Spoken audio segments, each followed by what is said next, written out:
The mirror didn't lie, but it didn't comfort either.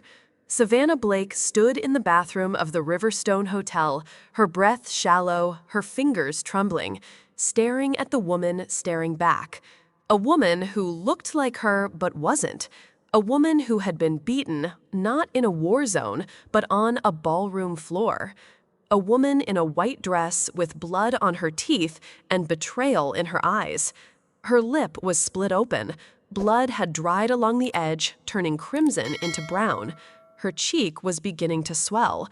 Her hair, once neatly brushed and pinned, now hung uneven strands, torn out at the root, scalp stinging with every breath.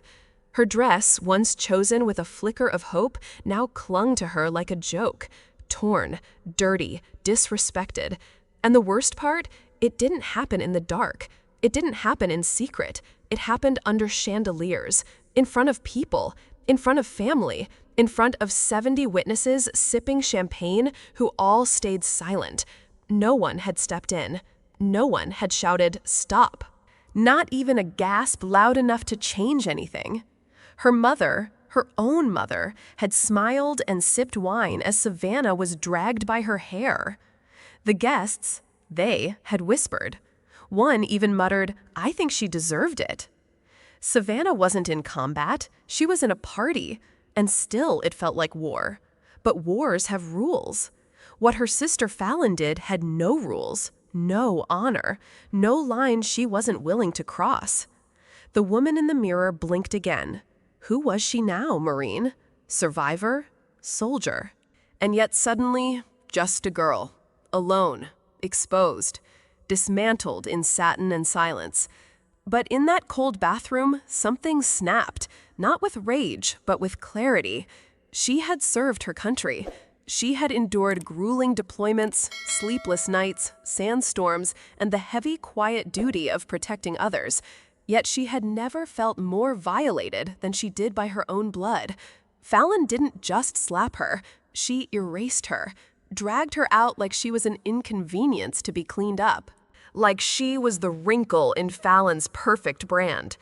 And now, standing here, Savannah understood something. This wasn't about the slap. This wasn't even about the hair pulling or the humiliation. This was about years, decades of being silenced, of being the other sister, of being useful but invisible. Until tonight.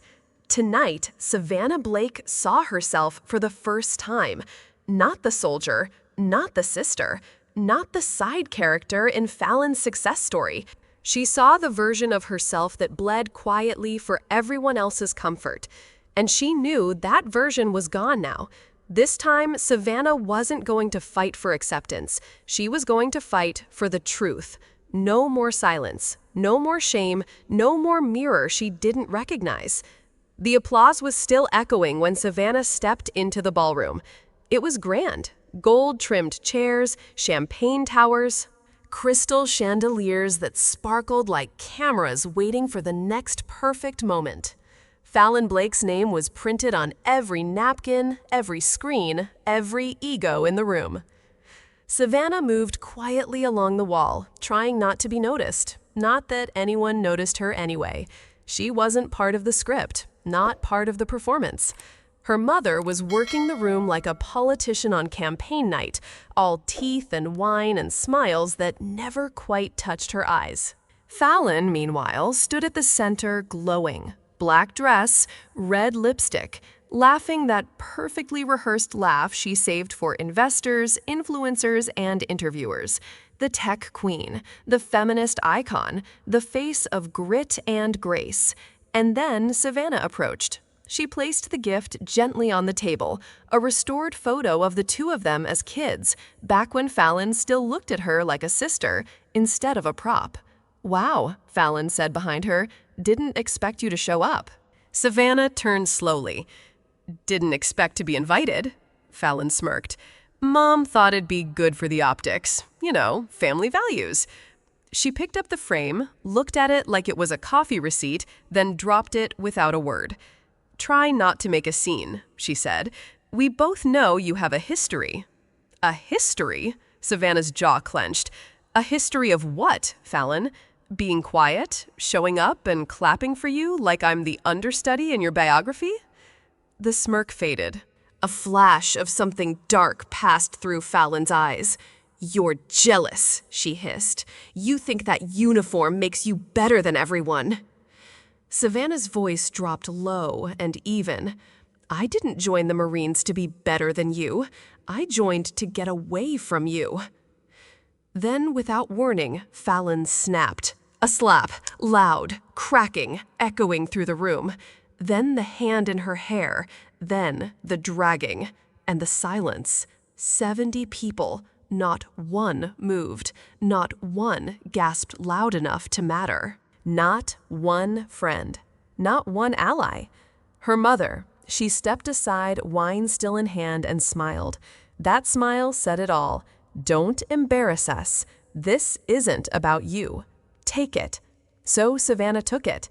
Every yank, every scrape on the marble floor, every second of shame. But in that silence, something else was growing. Resolve. She didn't bring the gift to impress. She brought it to remember. Savannah had spent hours restoring that photo, an old, faded snapshot of two sisters sitting on the porch in summer. Fallon was missing her 2 front teeth and holding a popsicle. Savannah, younger by 2 years, had her head resting on Fallon's shoulder. Back when sisterhood wasn't strategy, back when they still belonged to each other. She picked that photo because it was the last moment she remembered them being real. It wasn't flashy, it wasn't expensive, but it was hers. A piece of the past untouched by manipulation, branding, or fake press releases. She had it framed in soft wood, no fancy inscription, just quietly dignified, like Savannah herself. When she walked into the ballroom and saw all the designer handbags and gift boxes wrapped in gold ribbon, for 1 second she hesitated. Her gift didn't belong here. It didn't shine. It didn't scream social media worthy. It whispered something far more dangerous. It told the truth. She placed it gently on the table. Fallon walked over minutes later, saw the frame, picked it up, held it like someone holding a receipt they didn't recognize. "Cute," Fallon said flatly, turning it over, not even looking at the photo for more than 2 seconds. Then she dropped it. Not in anger, worse, in disinterest. It didn't shatter, not physically, but it cracked something far deeper inside Savannah. That moment said everything Fallon never had to say. "This memory isn't part of my story anymore. You're not part of the image I built. Thanks, but no thanks." And maybe that was the most brutal kind of betrayal. Not the slap, not the dragging, but the quiet erasure of a shared childhood because it no longer served the brand. Savannah stood still. She didn't cry, she didn't speak. But inside, another switch flipped. Fallon didn't just disrespect a gift. She disrespected everything it stood for. And now Savannah was done giving. She sat in the back booth of a half-lit diner, hoodie over her head, hair still tangled, lips still bleeding. The party was behind her now, but the shame wasn't. It clung to her skin like smoke, heavy and sour. Her cheeks still pulsed. Her ribs ached. Every time she blinked, she saw the chandelier, the applause, the silence. Her phone screen glowed. The contact list blurred as her vision swam. Not Mom, not Fallon. Not anyone from that room. They had chosen their side. She scrolled to a name that felt like oxygen. Miles Truitt, a former fellow Marine. Now a legal advisor for active duty military. He didn't play politics. He didn't perform empathy. He acted. Her thumb hovered, then pressed. 2 rings. "Savannah?" His voice was steady, clear, grounding. She opened her mouth, but nothing came out. Just breath. Just air wrapped around a knot in her throat. Finally, she managed, "I need help." He didn't ask, "What happened? Are you okay? Did you call your mom?" He asked one thing, "Where are you?" That was it. No drama, no pity, no judgment. Just presence. 20 minutes later, Miles stepped into that diner, military straight posture, wearing a black jacket and quiet fury in his eyes. He saw the bruises, saw the way she kept one hand on her ribs like they were cracked. He slid into the booth across from her like he'd done it 1,000 times before. And then, just 4 words, "What do you need?" And that was when Savannah's armor cracked, not from pain, but from safety. Because in a world full of noise, Fallon's branding, and her mother's silence, Miles was the one person who didn't need the full story to believe her. Savannah didn't rush through the story. She peeled it back slowly, painfully, like tearing off a bandage that had fused with skin. Miles didn't interrupt. He sat still. He listened. No blinking, no jaw drop. Just attention. Because the truth didn't need theatrics. It was ugly enough on its own. Savannah told him everything. How Fallon had used her full name, Savannah Lynn Blake, USMC, to apply for veteran startup grants, claiming her deployments, her trauma, her sacrifice as part of a fake co-founder narrative. How Fallon had forged discharge papers, photoshopped Savannah's old ID, created fake military certificates, built an entire combat to CEO story around a war she never served in. And people believed it.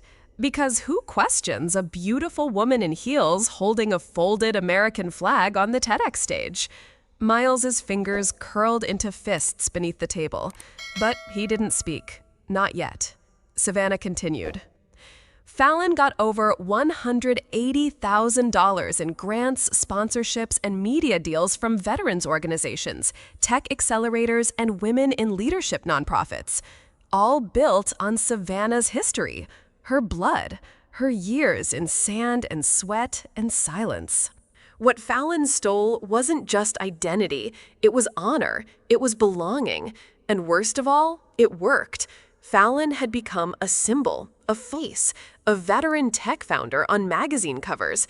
And Savannah, the real soldier, was invisible, unseen, uninvited, until tonight, when she got dragged out of the party that was built on her service. Dante didn't knock. He didn't have to.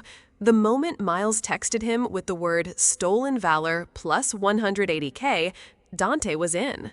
He was the kind of man who didn't blink at fraud, didn't flinch at lawsuits, and didn't care whose name was on the magazine cover, only whether the numbers lied. They always did. He walked into Miles's small legal office wearing jeans, a hoodie, and a pair of glasses that screamed, "I see through your entire tax history."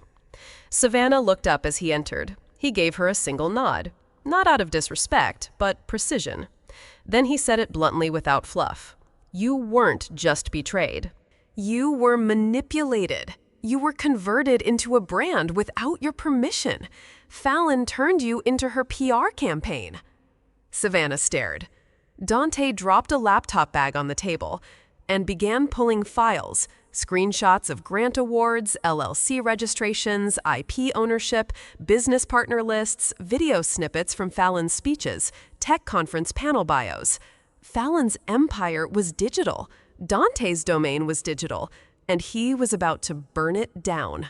Within an hour, he had found 3 separate shell corporations Fallon used to funnel grant money. 2 of them listed Savannah Blake veteran co-founder with a forged e-signature. He tracked speaking fees, military-themed brand deals, even merchandise profits. She wasn't just exploited emotionally, she was exploited economically. "Your story," Dante said, "was monetized." And Savannah finally understood. Fallon didn't just erase her from family, she sold her. The rabbit hole wasn't just deep, it was lined with certificates, forged discharge papers, altered timestamps, and half-truths polished into TED Talk slogans. Fallon hadn't just stolen Savannah's story, she rewrote it into a viral myth. Dante laid it all out across Miles's legal desk like a crime scene. Screenshots, emails, time-stamped PDFs, one grant application after another, same phrasing, as a Marine Corps veteran who transitioned from combat to code. Only it wasn't Fallon who transitioned. It wasn't Fallon who deployed. It wasn't Fallon who bled. She even used photos from Savannah's private military archive. One image, a blurry shot of Savannah in desert camo, dirt on her cheek, eyes locked on something far away, was posted on Fallon's LinkedIn with the caption, "2011, Iraq changed me. That war taught me how to build." It wasn't just theft, it was narrative laundering. Fallon had cleaned Savannah's truth in the washing machine of PR, spun it dry in awards, and ironed it flat on press kits. The worst part? The Department of Veterans Affairs had awarded her $60,000 in first-round grants, then another $120,000 through state-level veteran entrepreneurship programs. Fallon didn't just lie, she profited from that lie, over $180,000 before sponsorships even came into play. Savannah stared at the proof. Not crying, not angry, just silent. Because when someone fakes your pain, the worst part isn't that they fooled others, it's that they made you invisible. There was no dramatic countdown, no flashy launch, just a single press of the keyboard enter, and valortheft.com was live. The website didn't greet visitors with music quotes or patriotic fanfare. There was no background video of flags waving in slow motion, no bio, no story, no begging, just a black screen with white text. Every document on this site is real. Every lie it exposes was told in my name, Savannah L. Blake, USMC. Click. The homepage led to scanned PDFs, notarized affidavits, screenshots, and photos, all time-stamped, labeled, and sorted by category. Fraudulent grant applications, faked discharge papers, media appearances using stolen identity, monetized brand partnerships. No emotional music, no face, just files, cold, unforgiving, unarguable. Miles had suggested adding a statement, a letter, something human. But Savannah refused. Fallon made it personal, she said. I'm making it factual. And within 6 hours, the internet responded. A Reddit post went viral. A veterans Facebook group shared it 12,000 times. 2 military podcasts requested interviews, but Savannah said no. This wasn't about her. It was about the lie that wore her uniform.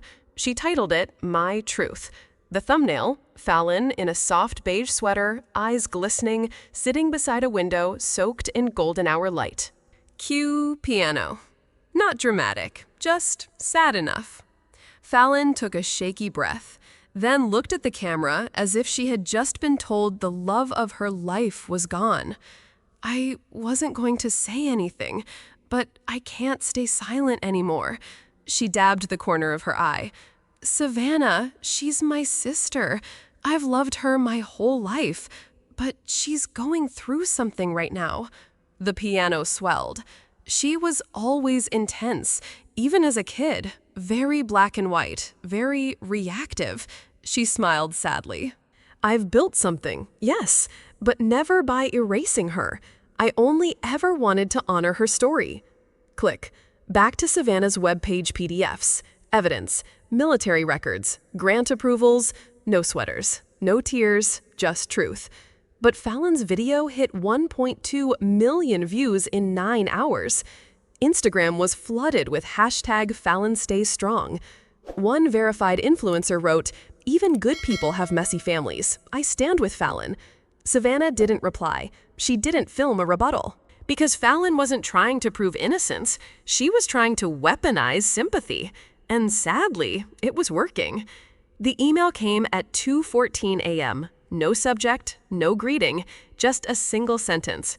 I kept receipts. I'm ready to talk. Clara. Clara Mitchell, former Chief Operating Officer of Fallon Blake Tech Inc., the woman who once sat beside Fallon at every investor dinner, smiling through pitch decks filled with buzzwords and battlefield lies. She was the architect of Fallon's success, and now the first brick in its collapse. Savannah met her in a dim corner of a coffee shop that didn't ask questions. Clara looked different. No heels, no perfect bun, no corporate gloss. I stayed too long, she said, voice brittle, but I couldn't keep building something I knew was built on you. She slid a flash drive across the table. Inside, internal memos about military branding strategy. Emails where Fallon admitted the vet story was a hook, not a bio.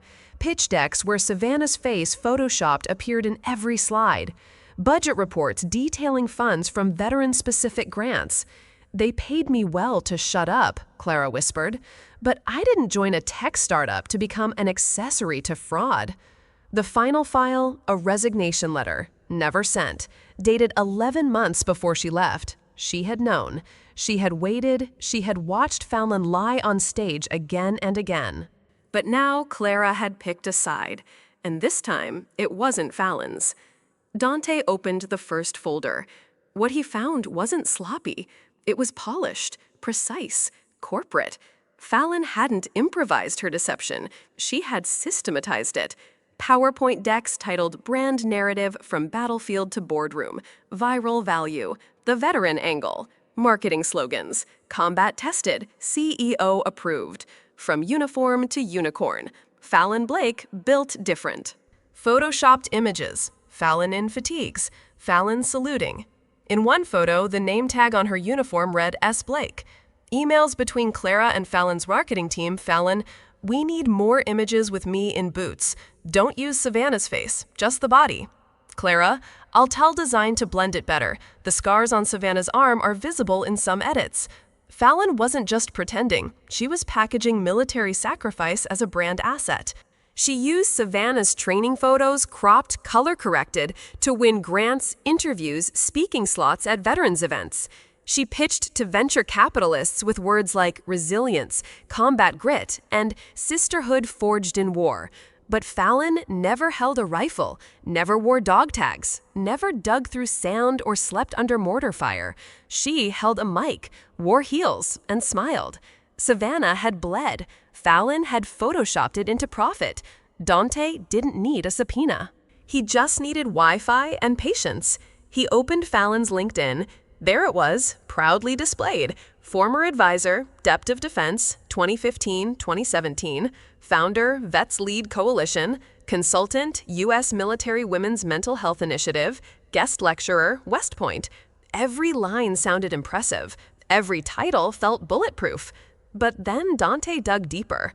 The Department of Defense listing? No employee ID. No security clearance. DoD had no record of her. Vets Lead Coalition, a shell nonprofit, never registered with the IRS. Website domain created 2 months ago. Military Mental Health Initiative didn't exist, at least not with her name attached. West Point, she gave a TEDx talk at a nearby hotel not on campus. Not invited, just rented space. Each fake entry unraveled like a badly stitched uniform. But it wasn't just a resume. Fallon had used this lie to get speaking fees, book deals, brand endorsements, and veteran-only funding. She'd weaponized fake service for real money. And the worst part? She signed emails to partners with Semper Fi, Fallon, a motto she never earned, a lie she wore like a badge. The room was silent. One long table, 2 lawyers, 1 mediator. Savannah sat arms folded. Fallon walked in wearing ivory like she was attending a baptism, not a battlefield of lies. "I'm here in peace," she said, smoothing her skirt. "This is all a misunderstanding between sisters." She played it calm. Soft voice, glossed eyes, as if being dragged by the hair was just sisterly tension. But Savannah didn't flinch. Miles, her attorney, slid a folder across the table. Inside, fake military grant documents, a doctored resume, email prints, bank statements, pitch decks. Fallon barely glanced at them. Instead, she smiled, tight, cold, performative. Savannah's letting her trauma speak. We all cope differently. I built something with love. That's when Savannah spoke. "You built it with my scars, my service, my silence, and now you want my forgiveness too?" Fallon's jaw clenched. The mediator interrupted. "Let's take a moment to reset." Too late, because Fallon finally snapped. "Oh, come on," she barked. "Serving in the military doesn't make her interesting. It just gave her a costume to wear." The room froze. Even her lawyer blinked. The mediator stopped writing. Miles leaned forward slowly. "Could you repeat that, Miss?" Blake Fallon's eyes widened, but the words had already detonated. "No further mediation," Savannah said. "We're going to court." They thought it was just another mediation room, but in that room sat a court-certified audio recorder legally permitted by the state and agreed upon in writing. Fallon had forgotten. Her words, every syllable, every sneer, every cruel sentence were captured in cold, unforgiving detail. Serving in the military doesn't make her interesting. It just gave her a costume to wear. Not a whisper, not an accusation. Her voice, her tone, her contempt. Savannah didn't need to argue anymore. She just pressed play. The courtroom sat frozen when the audio echoed. Even Fallon's own attorney looked down. The jury didn't look at Savannah. They looked at Fallon. And for the first time, her flawless skin, her curated tears, her ivory blouses, they didn't matter, because truth had finally shown up wearing a wire. There were no hashtags, no piano music, no filters, just a voice. Cold, recorded, real. Fallon Blake was not attacked. She was exposed. And this time, no apology video could fix it. The courtroom didn't know what to expect. The woman who stood was not wearing a uniform, not wrapped in medals, not raising her voice. Savannah stood straight. No paper in hand, no rehearsed script, just her truth. She looked at the jury, then Fallon, then said, "I'm not unstable. I'm not angry. And I'm not here to ruin anyone." She paused. Her breath was calm, her spine unshakable. "But I am not quiet anymore." The room didn't applaud. They didn't need to. It was the kind of silence only respect can create. She didn't talk about trauma. She didn't need to prove her pain, because standing there, unshaken, unbent, she was everything Fallon pretended to be. My story was never hers to sell, and it won't be hers to bury either. Fallon looked away. Savannah didn't. She stood there for every woman who had ever been told to calm down, for every veteran whose name was used but never respected, and for every sibling silenced by family politics. I didn't come here for revenge. I came here for reality. That day, Savannah didn't win sympathy. She won something better, the room. The verdict wasn't televised. No breaking news, no paparazzi flash. Just one courtroom, one sentence, and a silent storm. Fallon Blake, once hailed as the warrior-turned-tech visionary, was now legally declared a fraud, guilty of identity theft, guilty of defamation, guilty of exploiting military service for financial gain. The fine, $280,000. The damage, immeasurable. Within 24 hours, the collapse began. Venture capitalists pulled out. Sponsors deleted statements. Tech forums removed keynote replays. Veteran foundations issued apologies. Her startup's website, 404. Her LinkedIn, gone. Her Instagram, with carefully curated veteran CEO posts, deactivated. No farewell post, no explanation, just a vanishing act. Journalists called it a digital ghosting, but the veterans called it justice. Fallon didn't just lose money, she lost her narrative. And that, for someone who lived off a story, was the most devastating loss of all. 3 days after the verdict, Savannah received the email. No subject line, no greeting, just 2 paragraphs. And every word sharp enough to bruise. "Please stop. Fallon's going through a lot. This is hurting the family's reputation. You've made your point. Don't destroy her further." Not a single word about what Fallon did, not a mention of the lies, not a whisper of the violence, just a familiar message. Be quiet. For the family. It wasn't new. Savannah had heard it since childhood. Don't embarrass your sister. She's just sensitive. Let it go. You're stronger. But this time, Savannah didn't cry. She didn't reply. She didn't defend herself. She simply stared at the screen and realized the silence they demanded wasn't for peace. It was for their convenience. And Savannah Blake was done being convenient. It hit her the moment she closed the laptop. The email from her mother still sat there, cold and dismissive. But Savannah wasn't angry anymore. She was clear. This was never just about her. It wasn't about the slap, or the stolen photos, or even the $180,000. It was about how easy it was to erase her because she wore a uniform, not a spotlight, because she was quiet, because she wasn't profitable.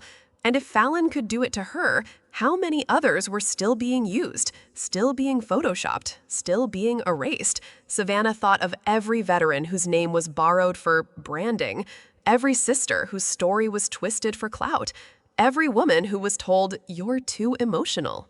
Don't make a scene." She wasn't just telling her truth anymore.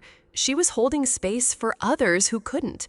This wasn't about revenge, not even about justice. It was about the next girl, the one sitting in the crowd, the one seeing her photo in someone else's pitch deck, the one who thinks, "I guess my voice doesn't matter."